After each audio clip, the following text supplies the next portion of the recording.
Bom, vamos saber então o que é que vai ser feito com o conteúdo das mensagens apreendidas com esses hackers, né? A justiça deve decidir sobre isso e não simplesmente queimar essas mensagens, né?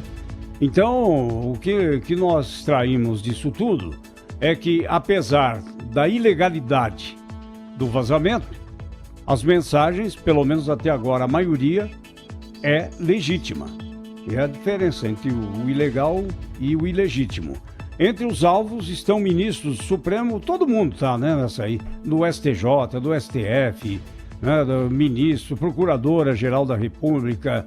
A Polícia Federal também identificou os telefones dos chefes da Câmara, Rodrigo Maia, e do Senado, Davi Alcolumbre, além do presidente da República, que já disse que não teme nada, porque ele não conversa assuntos importantes que dizem respeito à segurança interna ou externa do Brasil por telefone. O presidente foi informado da ação pelo ministro da Justiça, Sérgio Moro, que alegou questão de segurança nacional para repassar essa informação ao presidente.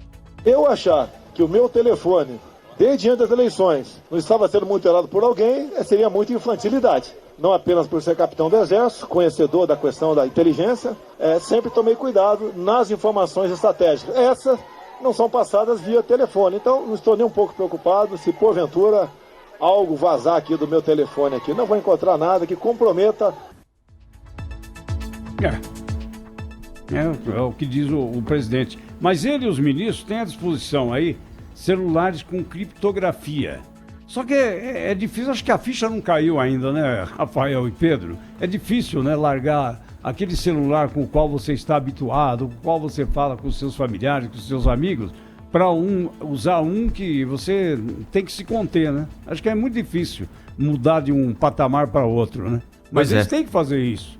É, fundamental que façam. Agora, sobre os documentos, o ministro Sérgio Moro, para mim, demonstrou mais uma vez um viés autoritário, né? De alguém que acha que pode tudo, tomar decisões que não cabem a ele, como, por exemplo, decidir destruir os documentos. Ele voltou atrás depois de alertado por ministros do Supremo Tribunal Federal, entre eles o Marco Aurélio Mello, que falou de viva voz que essa era uma decisão que deveria ser tomada pela Justiça, e depois a Polícia Federal avisou que não vai destruir os documentos. E acho que, do ponto de vista do ministro Sérgio Moro, mais importante do que não destruir seria divulgar.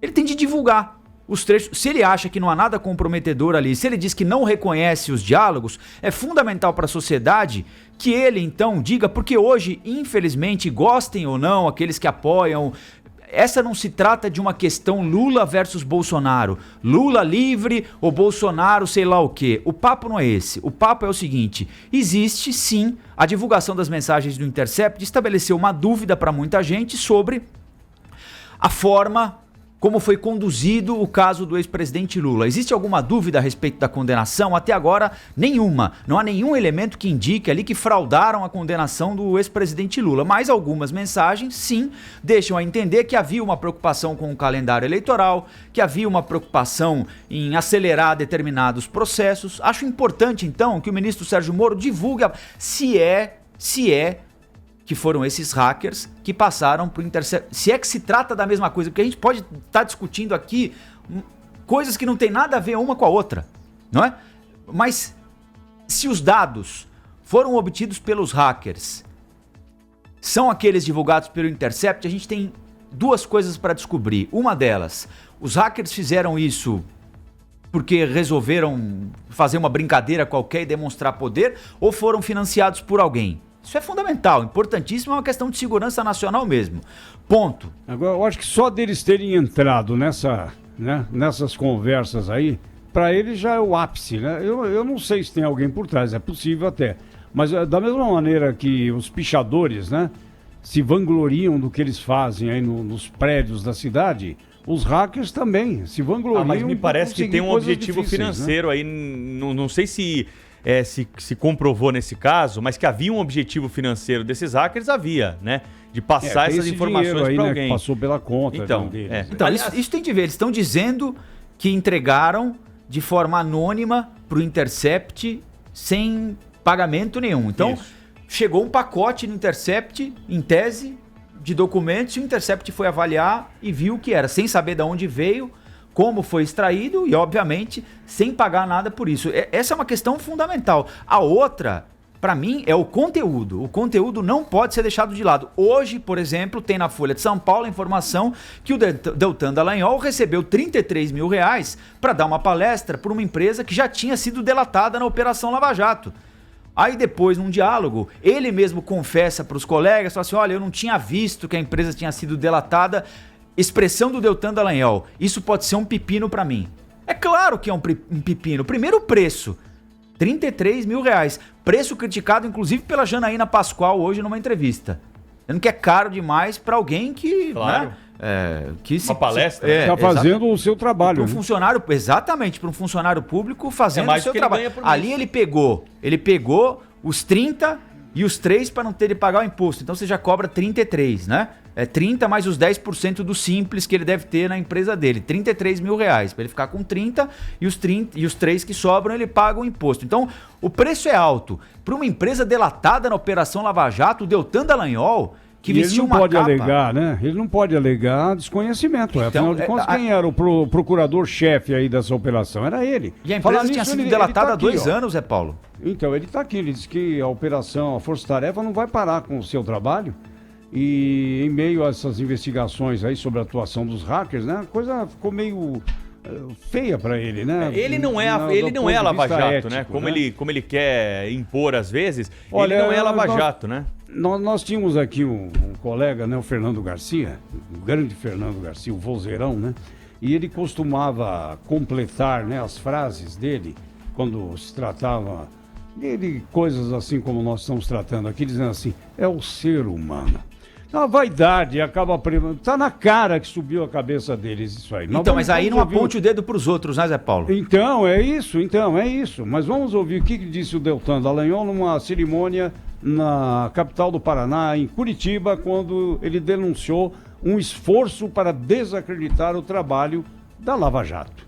Nesse momento em que se tenta pessoalizar e desacreditar o trabalho, nesse dia nós reforçamos que esse trabalho é um trabalho de muitas instituições sólidas e que é uma conquista da sociedade brasileira.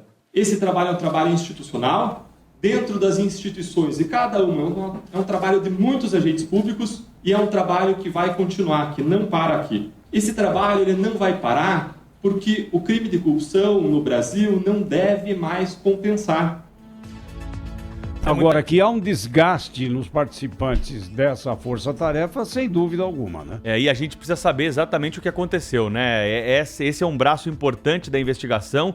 Por isso eu disse aqui que essa história de se destruir prova antes do processo é inédita no país. Essa declaração do ministro da Justiça, Sérgio Moro. Ele é sim o comandante da Polícia Federal, ele tem de ter acesso a algumas informações de segurança nacional na minha avaliação, mas nesse caso é muito difícil, né? E ele tem que saber, ter muita sabedoria para poder separar as coisas nesse momento. E essa declaração não é a declaração que a sociedade espera de um ministro que está sendo investigado, sim, pelo papel que teve numa das operações mais importantes no combate à corrupção no Brasil. Ele não pode destruir essas provas, é preciso guardar, é preciso sigilo, né? A gente não quer ver estampada aí amanhã na imprensa declarações privadas do presidente da República e também de outros integrantes dos poderes que foram aí hackeados, mas o juiz Sérgio Moro, ele não pode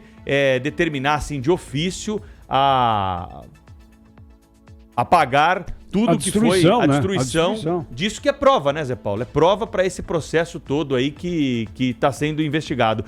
E deixa a dúvida quanto às reais intenções dele fazendo isso, né? É claro, porque se ele está envolvido de alguma forma nessas mensagens e manda destruir o conteúdo, é claro que essa parte da investigação vai ser prejudicada, né? Mas lembrando aqui que isso vai precisar ainda de autorização judicial. Ele mesmo já disse que já foi repreendido, né, por outras autoridades aí do Poder Judiciário quando veio com esse discurso. É um caso é lamentável aí que tenha atingido essa Operação Lava Jato, mas agora, depois de todo esse carnaval que foi criado, é preciso esclarecer para a população exatamente qual é o papel de cada um. Eles não podem nessa acusar denúncia. detratores da Lava Jato. É claro que tem gente querendo se aproveitar, é claro que tem advogado tentando inocentar seus clientes, é claro que tem político tentando surfar na onda das críticas à Operação Lava Jato. Agora, quem deu mole foram eles. Não existisse essa palestra do Deltan Dallagnol para uma empresa delatada na Lava Jato, ninguém estaria falando. Quem ia falar nisso aqui? Não. Ninguém, mas a nota fiscal tá lá, R$33 mil. Não existisse a preocupação do Deltan Dallagnol em comemorar a proibição da entrevista do Lula antes do segundo turno, ninguém ia falar nisso também, né? Então, quem vacilou foram eles. Eles foram, no mínimo, imprudentes, né, Rafael? No mínimo, imprudentes. Agora, essa empresa tinha uma má intenção, né, ao convidar o Deltan Dallagnol para essa palestra, sem dúvida alguma, né? É isso que vai fazer Era parte pra da aliviar, investigação, né? Era para aliviar a situação dela, né? Para se aproximar eventualmente Porque dele, o acordo né? de delação premiada é firmado com o Ministério Público com o aval do Judiciário, né? Então, a proximidade está aí.